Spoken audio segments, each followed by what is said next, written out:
Salut à tous, c'est Plugin et aujourd'hui on se retrouve pour un petit tutoriel Android cette fois. On se retrouve sur un LG Optimus L7 sous Android 4.1.2. Ce tutoriel en fait fonctionne sur tous les téléphones Android. Ça c'est mon téléphone Android, je le trouve assez nul. Et justement on va en parler. Pourquoi je pense qu'il est nul? Parce qu'il est trop lent à réagir. Excusez-moi, parce que je regarde aussi dans le téléphone pour ne pas filmer dans le vide. Je le trouve en fait un peu trop lent,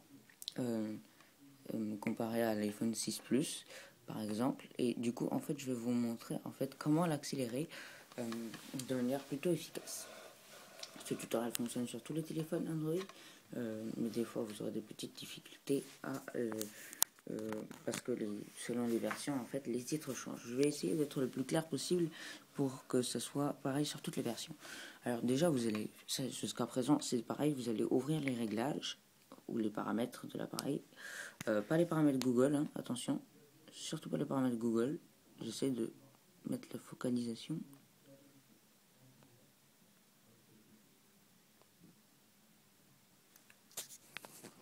Excusez-moi, voilà. Donc pas les paramètres Google, mais les vrais paramètres de l'appareil. Donc vous allez vous retrouver avec un truc comme ça, vous allez descendre tout en bas du téléphone et vous allez chercher option de développement. Quelquefois sur quelques appareils, bon l'avertissement vous l'ignorez, quelquefois sur quelques appareils il va y avoir l'option activer ou désactiver. Bon bah là à ce moment là vous allez activer les options de développement. Sur mon côté, de mon côté j'ai pas besoin de les activer, enfin il n'y a pas l'option désactiver ou activer. Et là vous allez donc activer un certain nombre d'options.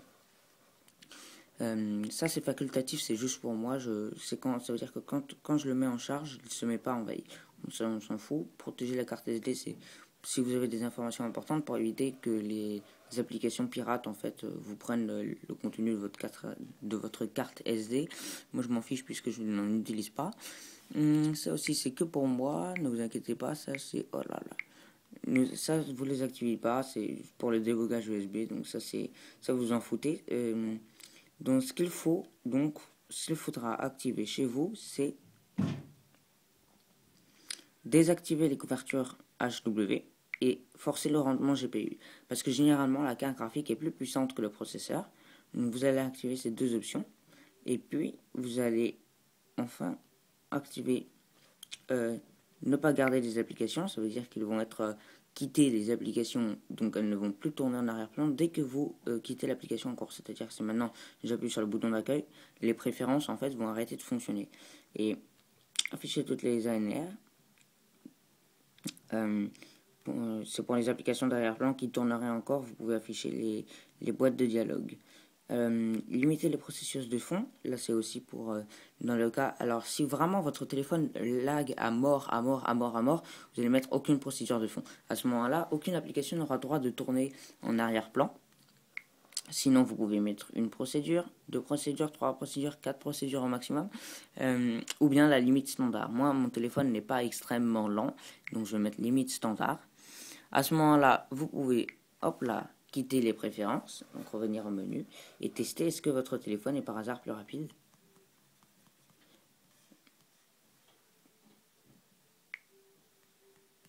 Et moi, personnellement, je le trouve plus rapide. Généralement, la carte graphique est plus puissante que le processeur pour afficher le contenu de l'écran.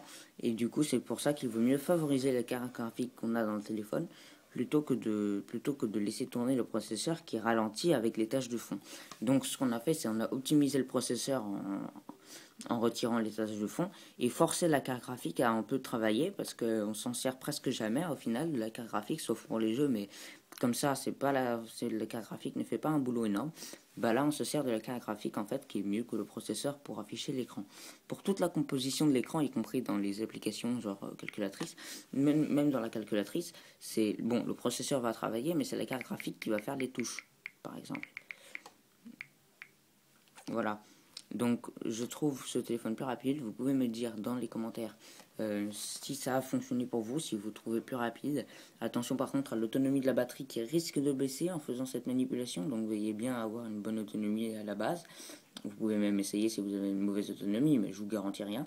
Ah oui, vous pouvez aussi activer le mode économie d'énergie si vous l'avez, c'est-à-dire qu'à partir d'un certain pourcentage, le téléphone va empêcher le téléphone de se brancher au Wi-Fi, va baisser la luminosité et va faire donc plein de paramètres, empêcher la synchronisation et plein de paramètres comme ça pour éviter que le téléphone en fait se vide trop vite. Vous pouvez régler tous ces paramètres aussi dans les préférences. Si vous voulez d'autres tutoriels comme ça, je vous invite à vous abonner à ma chaîne.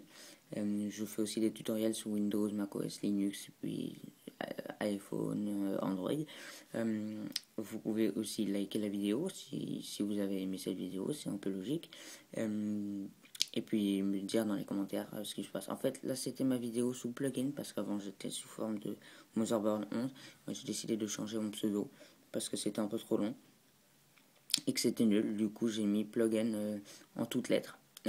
C'était plus facile, plugin en fait. C'est à discuter, si c'est bien ou pas, c'est à discuter, mais bon, bref. Du coup, je suis en train de m'amuser comme un fou avec cet écran. Vous pouvez donc m'excuser si je ne fais pas de montage. En fait, c'est parce que je ne suis pas chez moi, je suis en déplacement. Du coup, je fais ce tutoriel à la très vite fait, mis comme ça sur YouTube. Mais normalement, je fais les montages, ne vous inquiétez pas. J'ai acquis Final Cut Pro.